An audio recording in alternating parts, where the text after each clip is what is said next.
Ilang biyahero ng gulay sa Pangasinan nahihirapan sa pagbiyahe ng kanilang produkto dahil sa pinahigpit na checkpoint sa iba't ibang probinsya.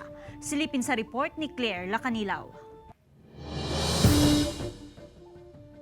Ngayong mas pinahigpit ang checkpoint sa mga lugar na nasa General Community Quarantine, apektado ang ilang biyahero ng gulay, tulad ni Jimmy Menjola na mula pa sa Meycauayan, Bulacan. Nagdudulot daw ng mabigat na daloy ng trapiko ang kabi-kabilaang inspeksyon sa checkpoint. Mahigpit ngayon dahil mula kahapon, nagsimula na uli yung pagche-checkpoint. Pagsisita ba ng mga sasakyan, mga private.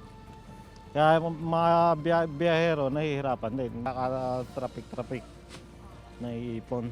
Si Noel na mula Camarines Norte, dati raw mahigit 12 oras ang kanilang biyahe papunta sa Pangasinan Agri-Pinoy Trading Center sa Urdaneta City. Hindi ko po matyansya, baka mahigit pang 15 hours. At kahapon po ay nasa 2 hours na po kami sa Chaong ay na-delay. Samantala bumaba ng 75% ang presyo ng ilang gulay sa PAPTC. Kalahati ang ibinaba sa presyo ng siling haba. Dating nasa 30 pesos ang kada kilo, ngayon nasa 15 pesos na lang. Ang siling Taiwan, dating nasa 40 pesos ang per kilo, ngayon nasa 25 pesos na lang. Bumaba rin ang presyo ng upo, kamatis, ampalaya, okra at kalabasa. Walang paggalaw sa presyo ng talong.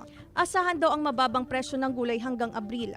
Sa Semana Santa, ang alam ko, mag-stable yung presyo kasi ang farmer supply natin parang dadami pa. Kasama si Wilson C., Claire Lacanilaw, Balitang Amyanan.